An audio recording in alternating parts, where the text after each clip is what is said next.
El acero es lo primero. Sale al rojo vivo del horno un río de metal líquido a 1500 grados Celsius, lo suficientemente brillante como para quemar la retina, lo suficientemente caliente como para vaporizar la carne al contacto.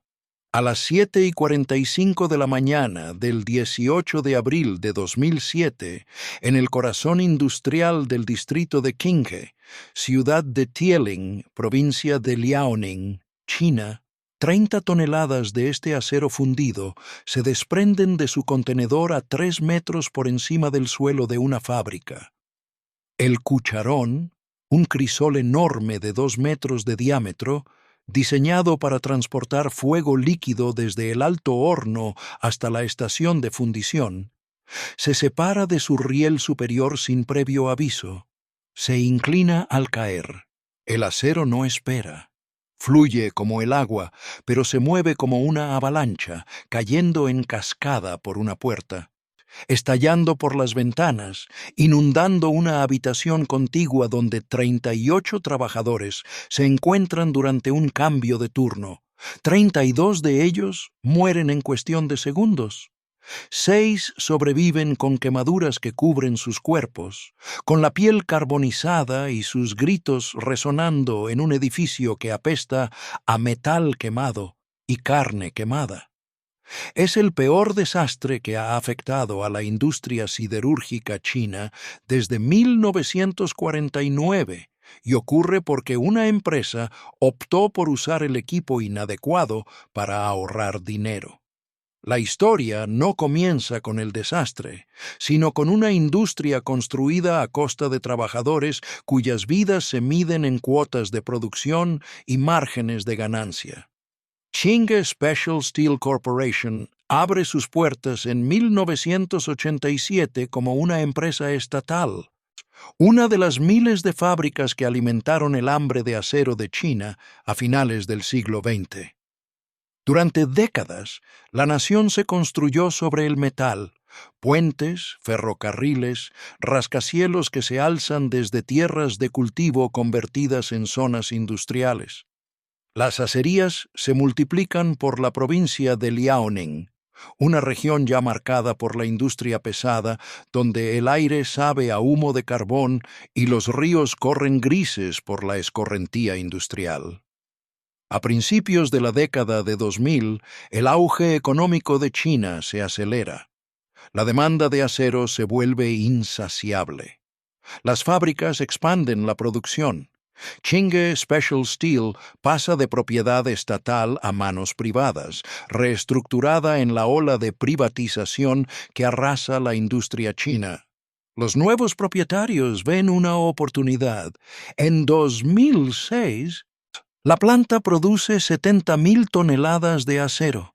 Planean aumentar la producción a 120.000 toneladas en 2007.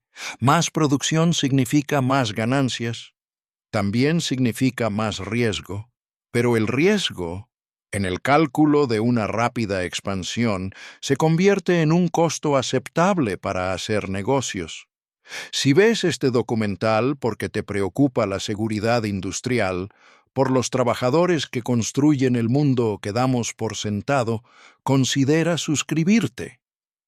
Estas historias necesitan ser contadas, y tu apoyo garantiza que lleguen a quienes necesitan escucharlas.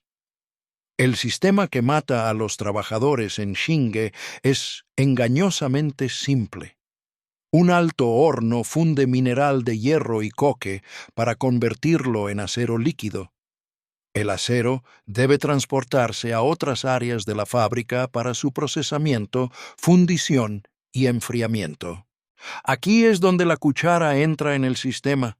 Imagine una enorme cubeta de acero reforzada con revestimiento refractario para soportar temperaturas que fundirían el metal común, suspendida de un sistema de grúa aérea que se desplaza sobre rieles atornillados a la estructura del techo. La cuchara se mueve a lo largo de estos rieles, colocada con precisión sobre los moldes de fundición, inclinándose para verter su contenido en flujos controlados.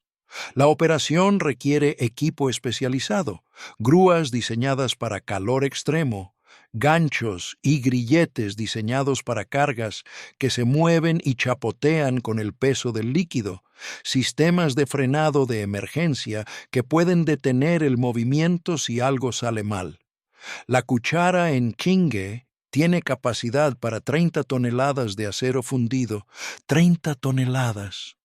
Esos son 60.000 libras de metal líquido calentado hasta el punto de brillar al blanco, donde estar a 3 metros de distancia significa sentir la piel tensa por el calor radiante, donde una sola salpicadura del tamaño de una moneda de 25 centavos puede quemar la ropa y la carne hasta los huesos. Los trabajadores que operan estos sistemas comprenden el peligro, lo ven en cada turno, sienten el calor en sus rostros. Saben que un error, una falla mecánica, un momento de desatención puede convertir la planta de producción en una zona de peligro, pero el peligro en una acería no siempre es visible. Se esconde en los equipos que parecen funcionales, pero que operan al borde del colapso. Se esconde en los programas de mantenimiento que se retrasan porque detener la producción cuesta dinero.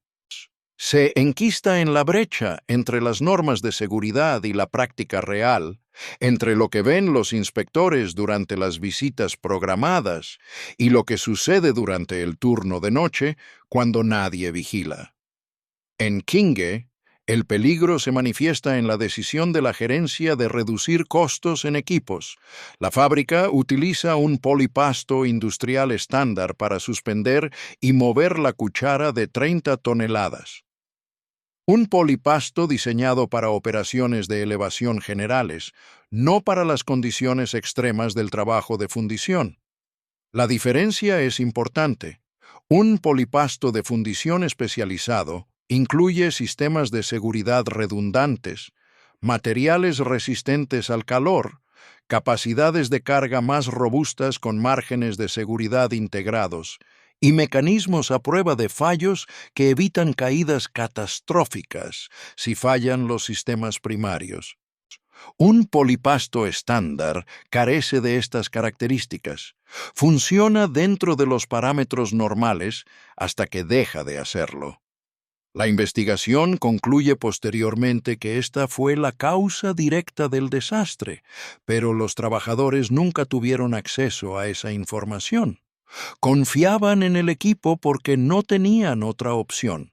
La alternativa era negarse a trabajar, y negarse a trabajar significaba perder el empleo en una región donde escaseaban los puestos de trabajo y las familias dependían de los salarios de las fábricas. El patrón se repite en todo el paisaje industrial de China. En los años previos al desastre de Qinghe, las acerías reportan accidente tras accidente, trabajadores aplastados por la caída de materiales, quemados por salpicaduras de metal fundido, envenenados por gases, muertos en explosiones cuando los hornos se rompen. Las estadísticas son desalentadoras. Entre 2005 y 2007, el sector metalúrgico de China registra cientos de muertes en el lugar de trabajo. Muchas no se reportan en los medios nacionales. Los funcionarios locales suprimen la información para evitar el escrutinio. Los dueños de las fábricas pagan a las familias para que guarden silencio. El sistema se protege a sí mismo. Cuando los accidentes llegan a los titulares, siguen un guión familiar, condolencias oficiales, promesas de investigación, cierres temporales, multas que ascienden a fracciones de las ganancias anuales, y luego la actividad comercial se reanuda. Los trabajadores comprenden este patrón, ven morir a sus colegas y observan cómo nada cambia. Escuchan a los funcionarios del gobierno hablar sobre mejorar la seguridad mientras aumentan las cuotas de producción. Saben que sus vidas valen menos que el acero que producen, pero regresan a la fábrica porque sus familias necesitan comer, porque deben pagar el alquiler, porque no hay otras opciones en pueblos construidos completamente alrededor de la industria pesada. Las advertencias están ahí, visibles para cualquiera que esté dispuesto a mirar. El equipo muestra signos de desgaste. Los registros de mantenimiento revelan inspecciones omitidas. Los trabajadores reportan cuasi accidentes que la gerencia ignora, pero las advertencias sin cumplimiento son solo ruido, y el cumplimiento requiere que alguien en el poder se preocupe más por la vida humana que por los cronogramas de producción.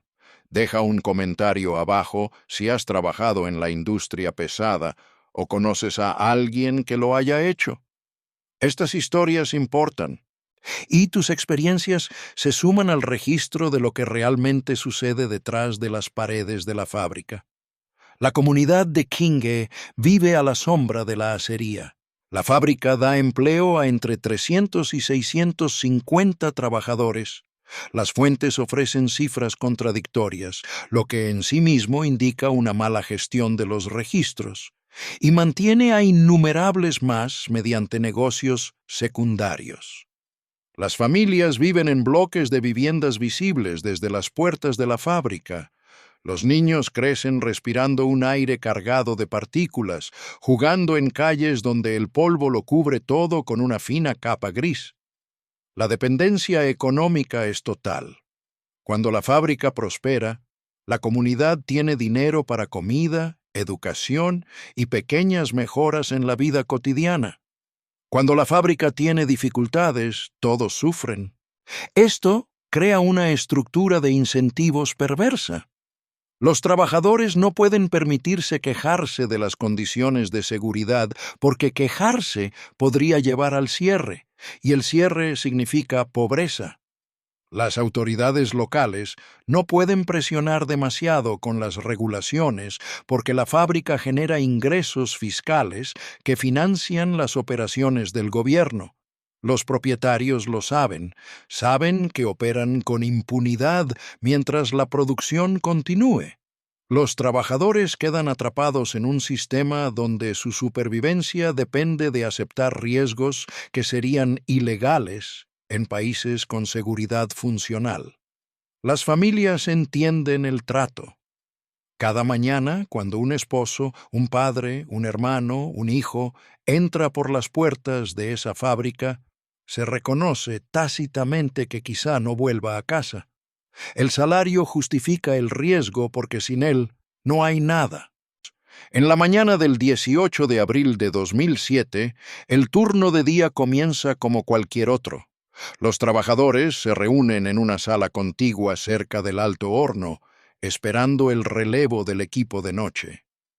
La sala se encuentra a 5 metros de la planta principal, donde la cuchara se desplaza por su riel elevado.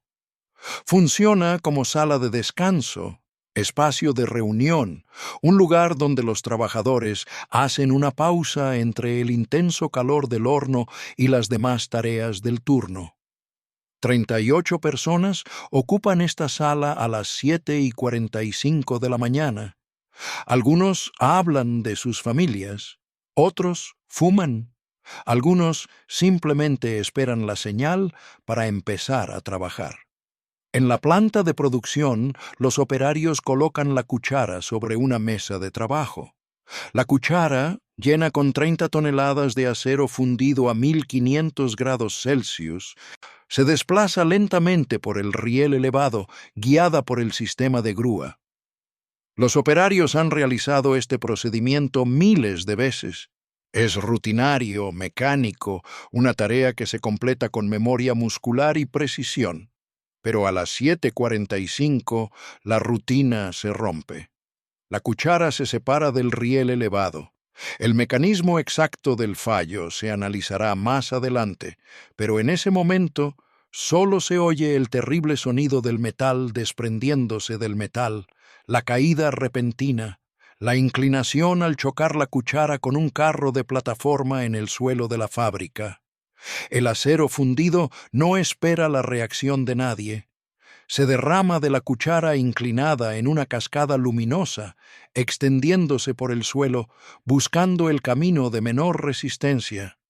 Ese camino conduce directamente a la habitación contigua. El metal líquido impacta la puerta y la atraviesa, ardiendo al instante. Atraviesa las ventanas, rompiéndose el cristal por el choque térmico incluso antes de que el acero entre en contacto. La habitación se inunda de muerte líquida al rojo vivo. Los trabajadores no tienen tiempo de correr. El acero se mueve demasiado rápido, cubre demasiado terreno, bloquea las salidas. Algunos mueren instantáneamente al ser envueltos por el metal.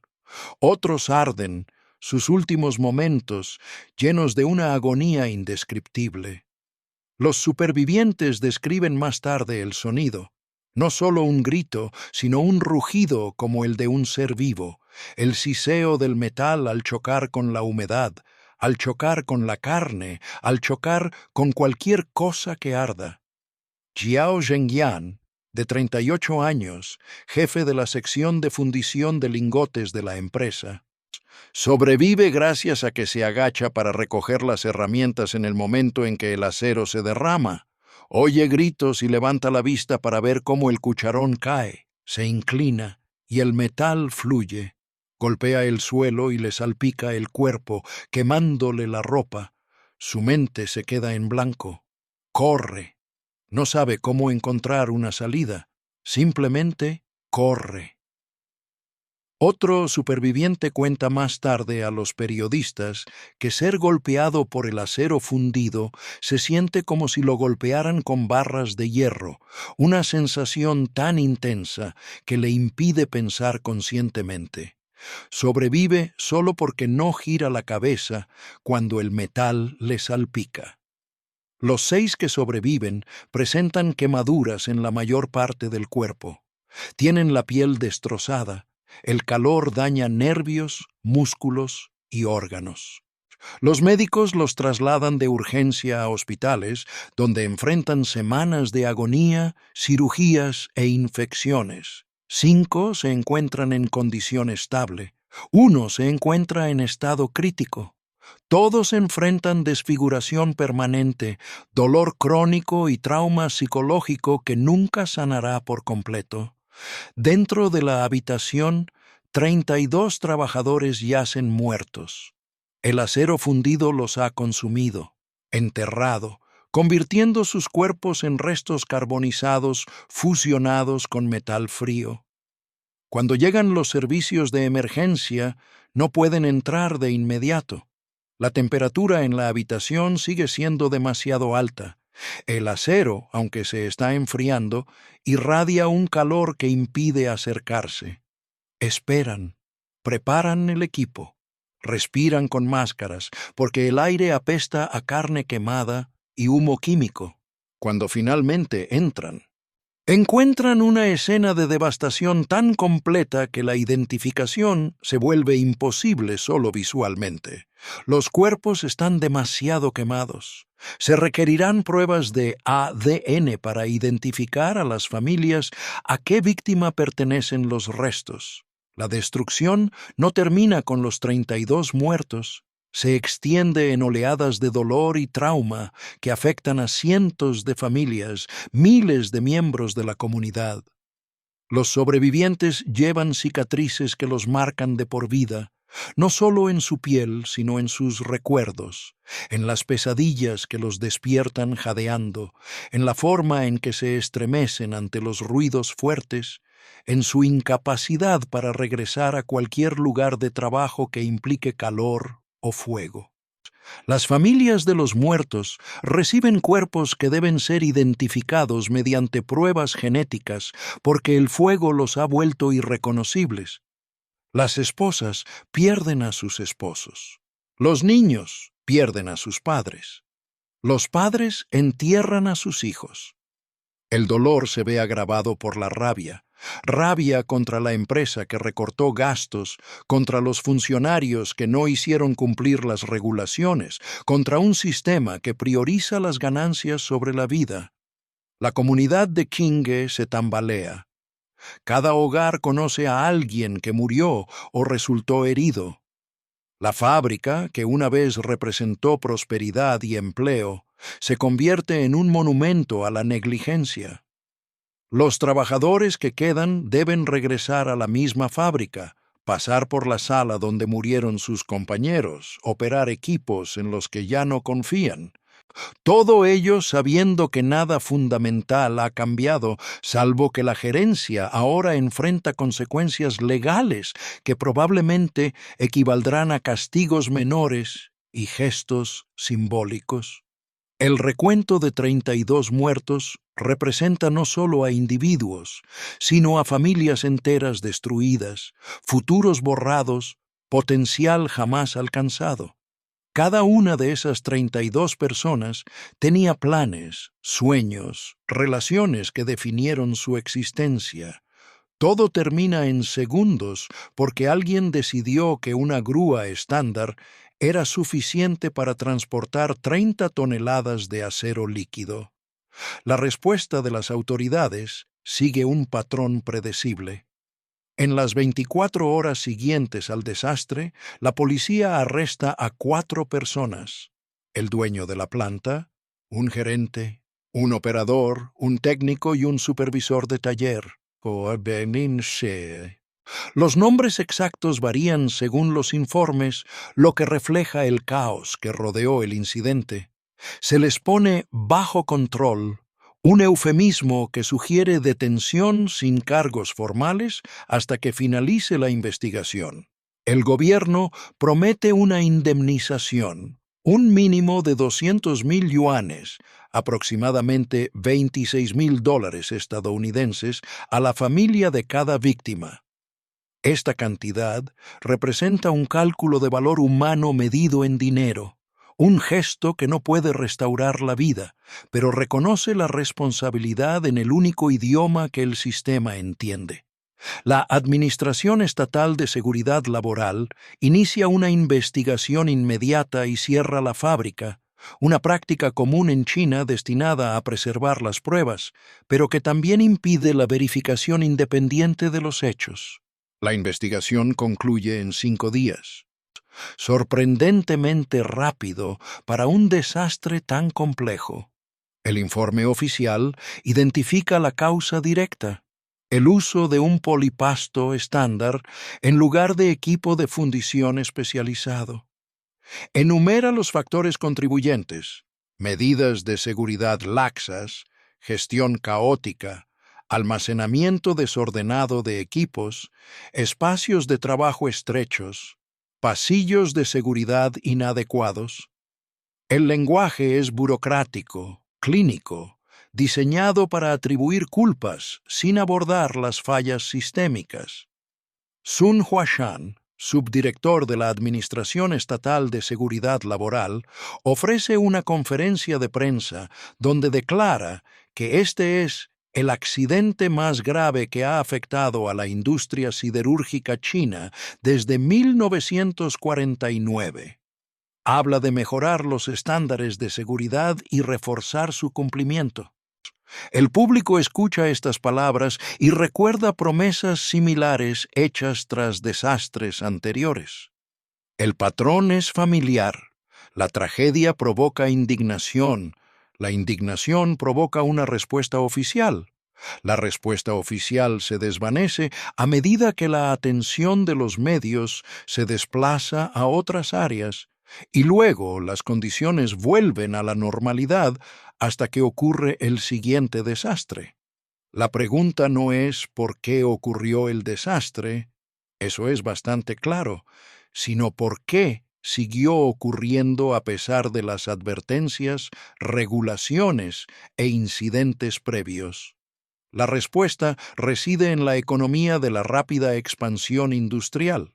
A principios de la década de 2000, China se posiciona como la fábrica del mundo, produciendo bienes a escalas y velocidades sin precedentes en la historia de la humanidad.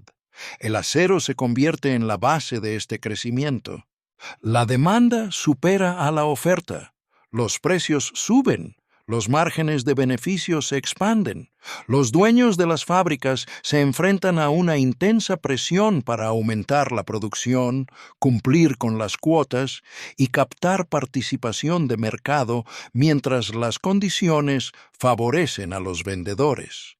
En este entorno, la seguridad se convierte en un gasto que reduce las ganancias. Cada día dedicado al mantenimiento es un día sin producir acero. Cada actualización a equipos especializados representa una inversión de capital que no genera un retorno inmediato. Cada trabajador capacitado en los procedimientos de seguridad adecuados es tiempo que se resta a la producción. Todos los incentivos económicos apuntan en una dirección: reducir costos, maximizar la producción. Aceptar el riesgo de accidente como una inevitabilidad estadística que puede gestionarse mediante pagos de compensación después del hecho. Este cálculo funciona siempre que se asignen valores monetarios lo suficientemente bajos como para que el coste de la seguridad supere el de un desastre ocasional. El desastre de Kinge mató a 32 trabajadores y le costó a la empresa al menos 6 millones de yuanes en compensación inmediata, además de multas, gastos legales y daños a la reputación. Pero considerando los ingresos anuales derivados del aumento de la producción, estos costes son manejables. La empresa puede sobrevivir pagándolos. Lo que no puede sobrevivir es cerrar durante 6 meses para revisar completamente los sistemas de seguridad, reemplazar todos los equipos deficientes y capacitar a todos los trabajadores y gerentes en los procedimientos adecuados. Eso costaría decenas de millones de yuanes y permitiría a los competidores capturar cuota de mercado. Así que el incentivo sigue vigente: seguir produciendo, aceptar los riesgos, pagar los costes cuando ocurre el desastre y seguir adelante. Los trabajadores lo entienden. Saben que son desechables. Saben que sus muertes serán lamentadas públicamente y olvidadas rápidamente. Saben que el sistema no cambiará porque cambiarlo requeriría que quienes ostentan el poder prioricen la seguridad de los trabajadores por encima del crecimiento económico, y nada en la política industrial china sugiere que se avecina un cambio de prioridades.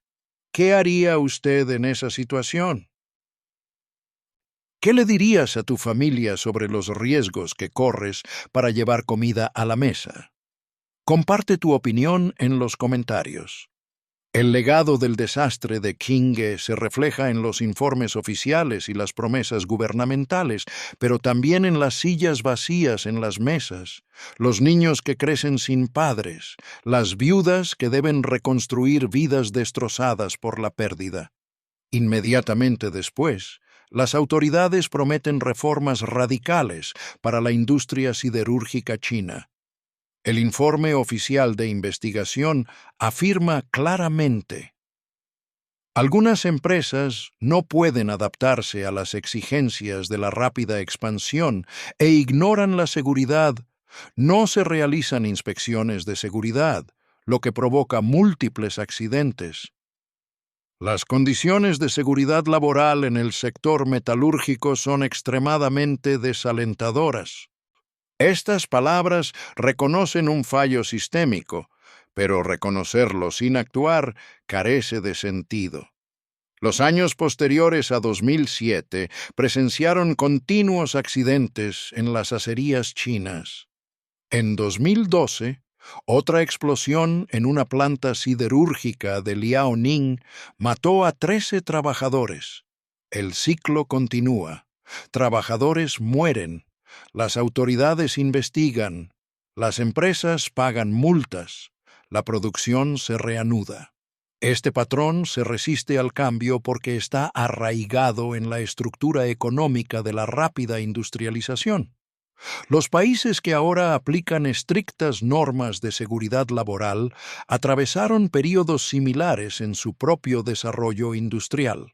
Estados Unidos a finales del siglo XIX y principios del XX, Gran Bretaña durante la Revolución Industrial, Japón en su expansión de posguerra. Cada una de estas naciones experimentó décadas de desastres laborales antes de que la indignación pública y la organización laboral obligaran a los gobiernos a priorizar la seguridad de los trabajadores sobre las ganancias corporativas. China, en 2007, se encuentra en una encrucijada similar, pero la estructura política dificulta la organización laboral y el periodismo independiente es arriesgado. Los trabajadores no pueden organizarse para exigir cambios. Los medios de comunicación no pueden informar libremente sobre las continuas violaciones de seguridad. El sistema se protege a sí mismo. Lo que queda es la memoria de 32 personas que fueron a trabajar una mañana cualquiera y nunca regresaron a casa, que confiaron en que el equipo que usaban los mantendría seguros, que murieron porque alguien decidió que ahorrar dinero en el equipo adecuado valía la pena el riesgo. Sus nombres merecen ser recordados. Sus muertes exigen que nos planteemos preguntas más profundas sobre el verdadero coste de los productos que consumimos, sobre los trabajadores que permanecen invisibles en las cadenas de suministro globales, sobre si el crecimiento económico justifica aceptar los desastres laborales como inevitables. El acero fundido que los mató se enfrió hace mucho tiempo y se recicló para crear nuevos productos. Es probable que la fábrica donde murieron haya reanudado sus operaciones. Pero la lección perdura. Toda muerte en el lugar de trabajo es evitable. Toda normativa de seguridad existe porque alguien murió en su ausencia, y cada vez que priorizamos las ganancias sobre la vida humana, garantizamos que se avecina otro desastre. Si este documental te hizo reflexionar, te enojó o te inspiró a aprender más sobre seguridad industrial y derechos laborales, suscríbete a este canal y comparte este video. Estas historias necesitan ser contadas, y los trabajadores que construyeron nuestro mundo merecen ser recordados no como estadísticas, sino como seres humanos cuyas vidas importaron.